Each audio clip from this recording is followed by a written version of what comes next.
was a gun. I'm not voting. If we want to build our nation. The problem with the Somalians. Just want to experience something else than a black man. Move on, move Can't be like a horse with blinkers on. Honestly say, I was about to have sex and then I pulled crap, up. but it's nice.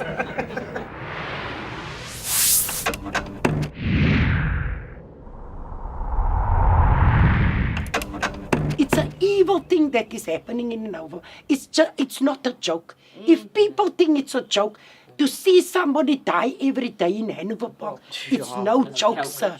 It's an evil thing that is going on there. And it's becoming normal for our you know children, that people. the laughing boys, the Americans, the mongrels and the ghettos Ghettos. is fighting this morning. Their members is running on the field there. But tonight, each and every gang leader is sitting in Grand West and having supper with each other while their members is killing each other on the grounds here. To all the gangsters out there, my cry to is hang up your guns and stop your nonsense.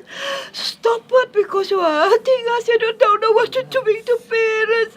You're killing our youth. Stop killing our youth.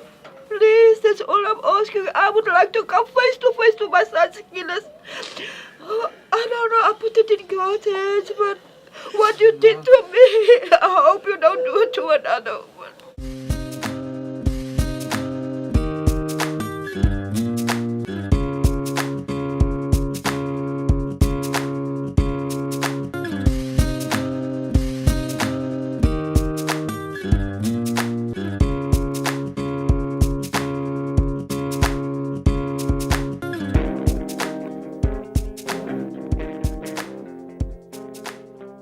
I'm Kashifa Mohammed, chairperson of Sector 2 Hanover Park for the Precepts.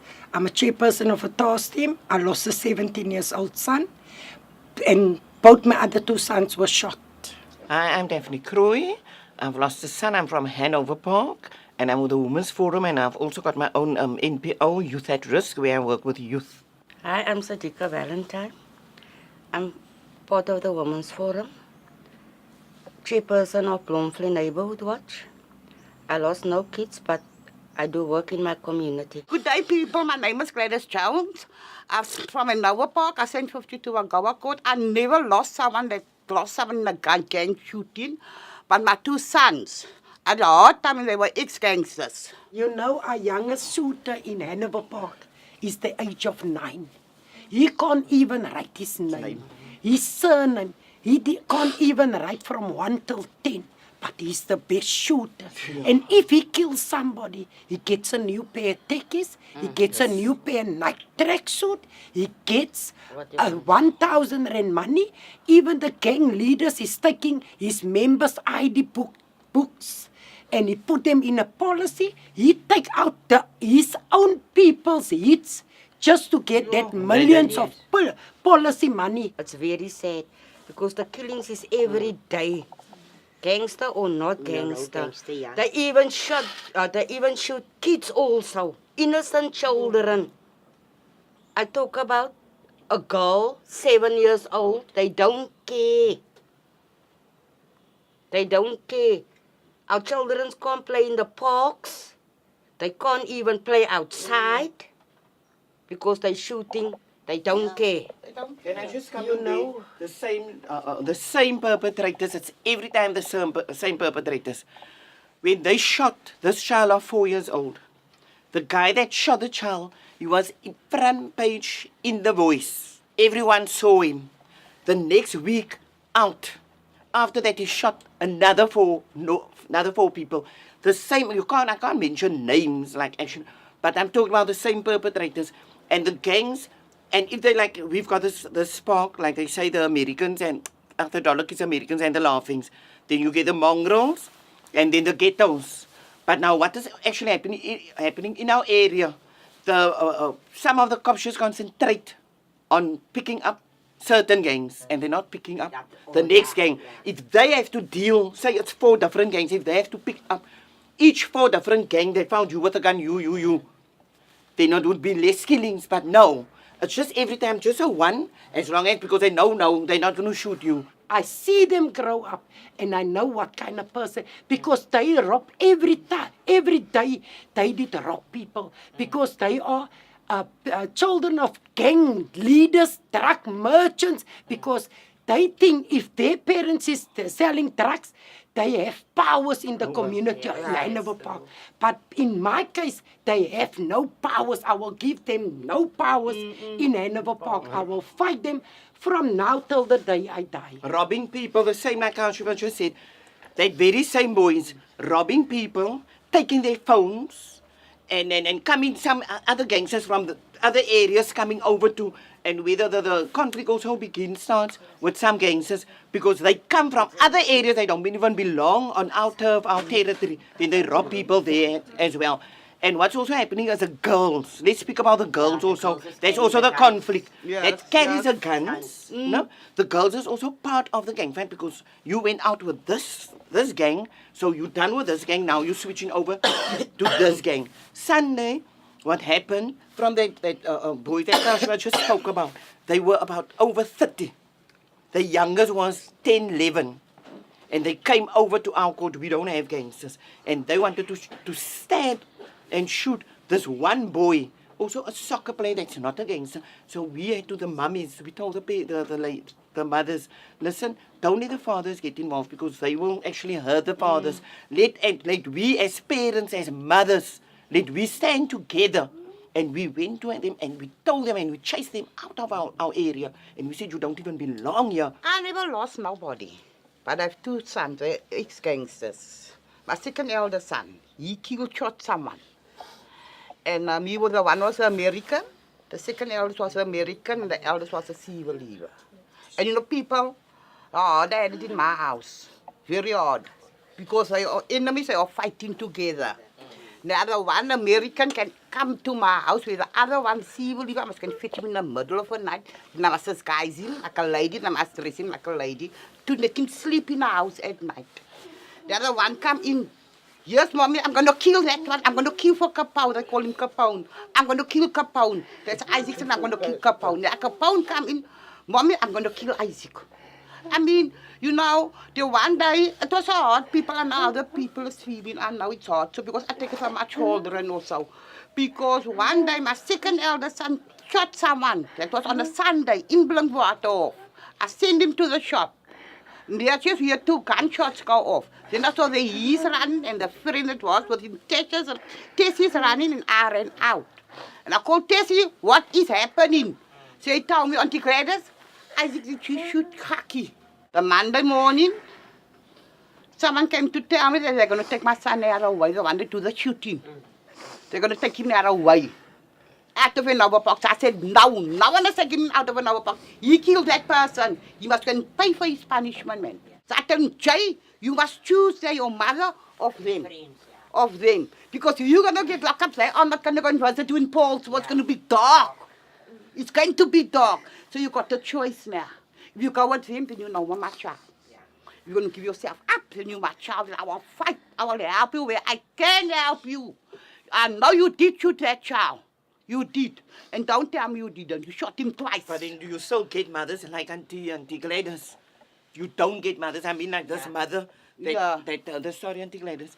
This children that stabbed Kashifa's son, they all grew up together. The mothers know Kash, but not one of them came to come say sorry. And like what Auntie Gladys did, you still get mothers, you don't get mothers like that. You get mothers that encourage their children, that knows what their children is doing. And you see a lot of them, then they ask you, is it me? It's not my child. Are you sure it's not my child? And that is happening every day in our area, where they hide their children, where they tell the police, no, but they say the specific boy, whatever his name is, like boy or whatever. No, but boy didn't come home. He never came home. But in the meantime, boy came home. You know, this is what's happening. And the other thing what is happening in Hanover Park is like, if the shots go off, nobody run inside their house. The mother, the father, the grandmother, the grandfather, the grandchildren, everybody runs out into that shooting. And it's normal. It's like, it's like a video that is playing. It's like a movie that is playing. Nobody's scared anymore. It's like breakfast a bullet, lunch a bullet, Tea time a bullet, supper time a bullet. And they know the guns' names because if this one got that, oh, that's a art, ba ba ba. Oh, did you see that? And even if they don't see You the know, gun and I they wanna just hear tell the you- shots, I but want they to know tell you what's the an name of the incident. gun. I want to tell you an incident that happened. There's this 12-year-old brother and 11-year-old brother. And we were standing by Shoprite. And the mother was standing there. And it was like a Sassa day, an all-pay day for kids that day. And the mother said to the two brothers, what do you want in Shoprite? And both of them decided they wanted a knife. She knows about it. They wanted a knife. And what she wanted gave a the knife and what 310 into this child and the 310 into that child. She witnessed that. And the mother said, go buy you a fucking knife there in Shoprite, and each of them buy a knife. And the mother say, if anybody's fucking with you from today on, you just fucking stab them. Them, don't be bang for them. Don't be bang for them. How can you? What kind of What parents? parent are you? So we still What look for happened to out the there to say, churches? What happened to Sunday schools? What happened to mosque to send a child after school to mosque? What That happened? was all active where they helped each Yes. other. Okay, like Auntie Gladys said, her son. Say, for instance, I've got a nephew. He's naughty, belongs to a gang. But my husband is very strict. They know my husband is anti-gangsters because my husband hates a gangster. Because we lost a child through a gangster. They lost. Now, I'll come, even if it's whatever, and they scared and they respect my husband. If he wants something to eat, he'll send someone or a girl. Don't you want to ask my auntie? But they know they can't come on the stairs because you can't. You're putting other people's lives in danger. It's a flat. It's a flat next to 2 houses, too. It's 6. If you have to come out on that stairs, you're putting other people's lives in danger.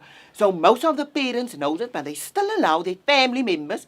They allow, like this lady said, they allow their sons and stuff. If we should, as mothers, stop allowing and do what Auntie Gladys wants to win. And if you know you've got if you know you've got family members, don't allow them. Don't allow us now. If they kill your child, the community of Hanover Park, they're so ignorant. Not all of them, some of them. Then they will spreading bad rumors about your child that was never a gangster, your child that never shot a gun, your child that never stabbed somebody. Did you know? But Kashivat's child wasn't that innocent. And no child is innocent. No child is innocent out there. children is innocent. Because We a don't know 17-year-old child is experienced and go into a Exploring. different type of life. He's exploring life. He starts smoking cigarette, maybe start doing dacha.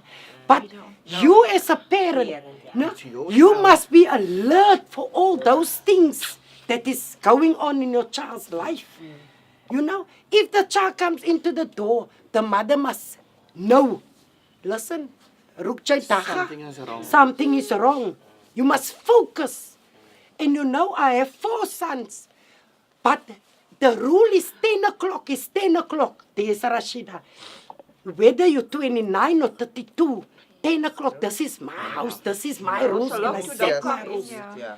You don't come in after 10. So every all four of them, they run before 5 to 10, they there. My second elder son, he used to stab people, rob people. So one day appeared in Woodward. I went to court. So asked if you got the witness, I put my hand up. I said, yes, I'm his witness. He smiled, he done smile, very much everything. That's of my mind. So I spoke. So I told the magistrate, I'm sick and tired of him. I'm just sick. I explained to him for my second elder son. Said, I'm sick and tired of this child. He don't steal from me. He's rob the people, he's stabbing the people. That's not on for me, man. Do what you must do. That's all I told the magistrate. So they found him guilty. He got 12 months. He came out, he came to apologize to me. Today, I always ask people, pray for my children, make dua. All of I'm going to always tell the people, and today I thank the Lord for all of that, man. Both of them is married. They are settling. My dream is never to give up on children. No matter who you are, what you are. It's just the way forward for Hanover Park. My dream is actually also to uplift our youth. Our youth is our future. And actually as mums and community workers to work together for the future of our children. My dream is to uplift the youth of Hanover Park because the youth of Hanover Park is our future. My dream for Hanover Park is that our people can walk where they can walk and stop being like prisoners in their houses.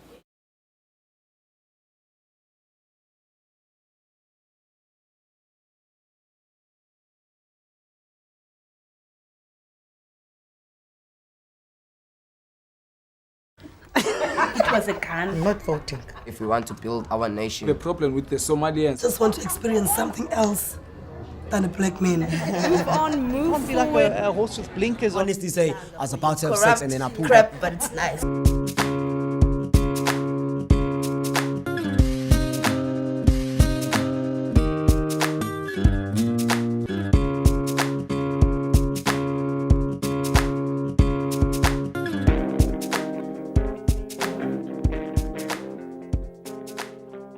I'm Kashifa Mohammed, chairperson of Sector 2 Hanover Park, for the precepts. The mongrels in the ghettos is fighting this morning. Their members is running on the field there. But tonight, each and every gang leader is sitting in Grand West and having supper with each other while their members is killing each other on the grounds here. To all the gangsters out there, my cry to is hang up your guns and stop your nonsense.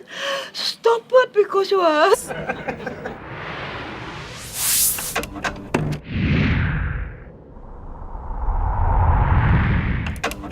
It's an evil thing that is happening in Hanover. It's not a joke. If people think it's a joke, to see somebody die every day in Hanover Park, it's no joke, sir.